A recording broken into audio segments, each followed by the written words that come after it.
And welcome back to the Hot Lap, and we are talking Rally Italia 0.2 seconds. If I told you 0.2 seconds, that is how much the rally was won by none other than the man under pressure, I think, Tanak. He is having a comeback of epic proportions potentially this year, as he is, I think he lies now second in the championship standings, one above Elfyn Evans, simply because I think he's won a rally where Elfyn hasn't. But 0.2 seconds between Tanak and Ogier. Who said rally is boring? I didn't.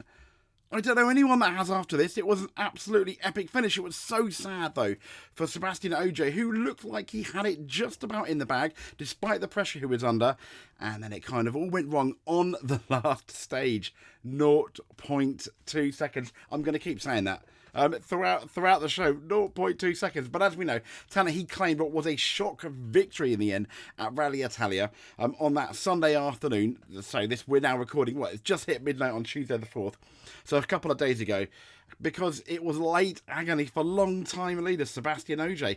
So the Estonian, driving his Hyundai Rally i20, he celebrated what was his maiden success of the season when what was a damaged tyre in the final run for Sebastian Ogier ruined him, essentially, from winning that. He had traded blows earlier with Tanak, Ogier Tanak earlier in the rally, but Ogier had led since about Saturday afternoon in his Toyota, and the Frenchman began losing, the Frenchman began the rally closing the Wolf power change, with 6.2 second advantage, but he ended up 0.2 seconds behind after disaster in those last kilometres. So Tanak, he's who scored his previous win in Chile last year. He was kind of humble in his victory, to be fair to him. And this is also his first win, incidentally, since his Hyundai comeback from Ford. So he said, for the emotion, it's good, but I'm very sorry for Seb. To lose a win like this is cruel, and I've been exactly the same position myself a couple of years ago. So I guess he's kind of saying, I was beat, I wasn't going to win, and there you go. The motorsport gods roll the dice, as they often do, particularly in rally when things happen. And there we go. Tanak wins it by 0.2 seconds.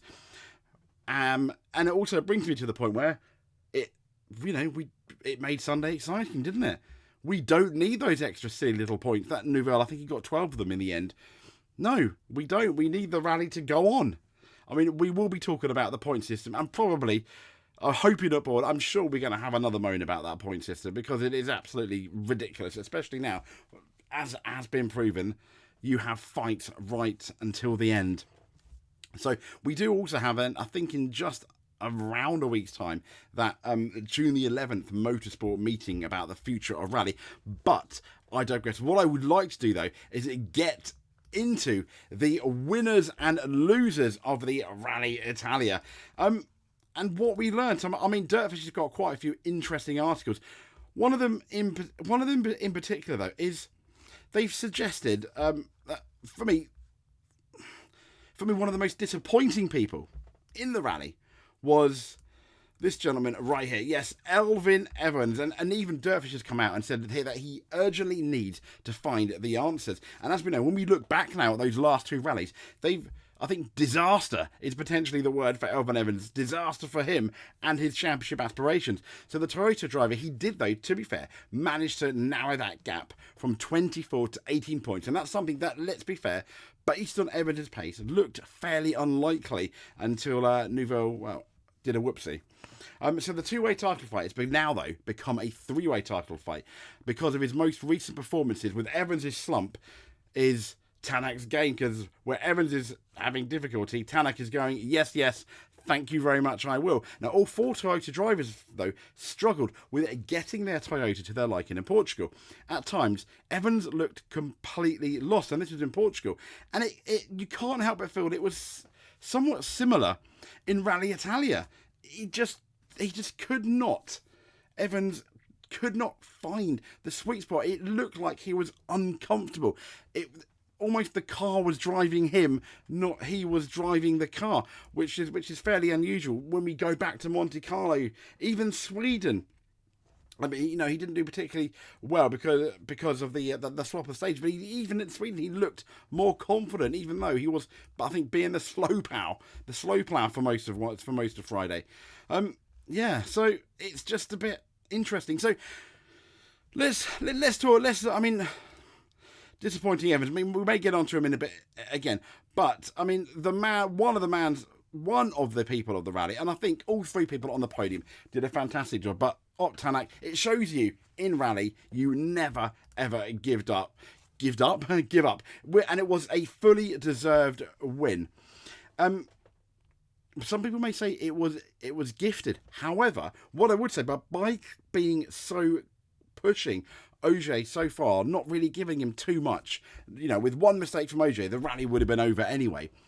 Did then Tanak, by being so close to Sebastian, push Sebastian too hard.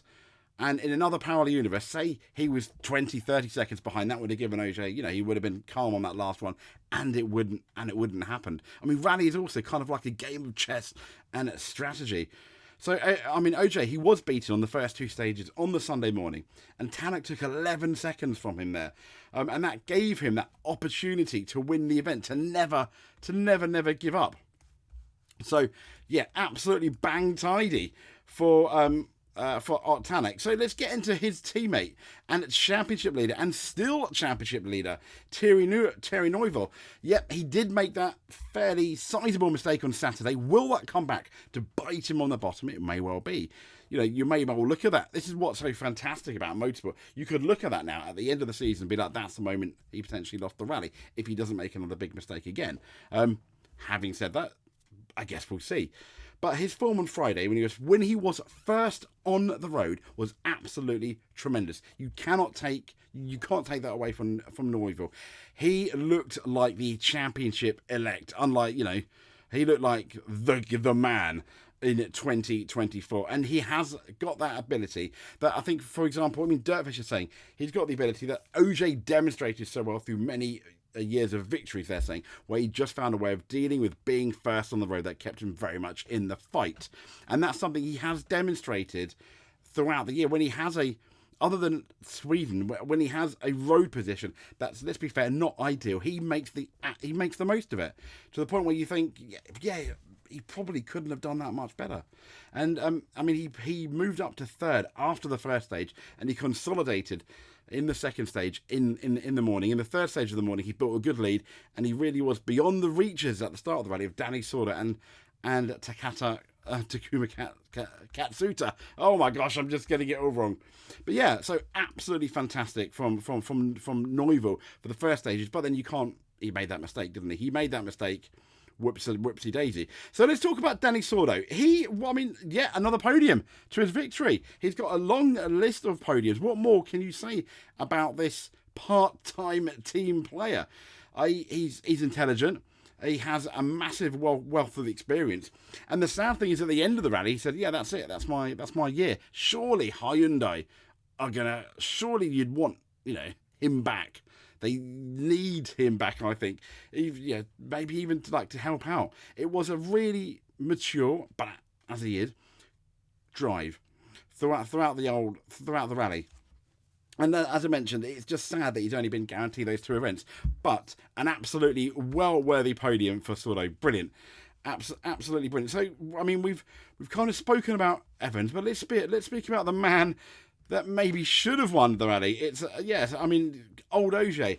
This was his third event in a row, and he was looking for 3 wins in a row. You start to have to wonder, should Toyota have hired this guy instead of as the main man with Evan struggling? Could he have won without Kalle Rovanperä? Could he be the champion? I know he's part-time. You start to wonder though if there's anything they could have done at the beginning of the season in hindsight. So he showed once again how good he is. It did look like he was going to win the rally. He was put under pressure, and Tanak did start to drop back a little on that Saturday afternoon, giving him some space. But then on the Sunday, it was all about the push, and unfortunately, his tyre went. Was he pushing too hard? Don't know, but it happens. It's motorsport. It makes it unpredictable. I like it. because I was just enjoying the rally for itself. But I completely understand if you are a Toyota and Sebastian Ogier fan, yeah, not particularly great. I mean, we've already spoken about the slightly disappointing Welshman who was my favourite, and I think he still can win the title. I don't know if he's my favourite now, but where to start with him? I mean, even Dirtfish have put out there and used the word crisis or crisis of confidence, and that's in his ability to get the car right. Now we're talking about they're suggesting that the next 3 rallies are going to be absolutely critical for Mr. Evans. They've got a fast gravel stages coming up in Poland, Latvia, and Finland, and they're saying if he doesn't turn things around there, potentially his championship could be a write-off. He just looked completely lost this weekend, just like Portugal. I mean, Lavala, the Hyundai boss, has said Evans has just got to enjoy his driving more. Is he putting too much pressure on himself? Maybe he should just enjoy the rally, enjoy the stage for what it is, and it will come to him. But yeah, Evans definitely not right at the moment. So Katsuta, disappointing for us as well. Disappointing for me. I thought he'd do better. I mean, he was. When we actually look at the results, it was Tanak, Ogier, Sordo, Evans, Monster who did it. I think it did a really good job. And yeah, Katsuta, I mean, you've got to scroll quite far back. I mean, I'm trying to think, where did he finish again? As we know, all four drivers, absolutely Toyota drivers really struggled, and Katsuta is one of them. I mean, with Elvin Evans, I mean, he's been there on the cusp of winning rallies. I mean, he's got the speed to win a championship. Does he have the consistency? No, he doesn't. At the moment, but you can make an argument that he's still finding his way. He's had plenty. I mean, some may argue, well, okay, but he's had loads of time already. But then for some people, it just takes a bit longer, and it's. I mean, Toyota, the homegrown talent, they want to invest in him.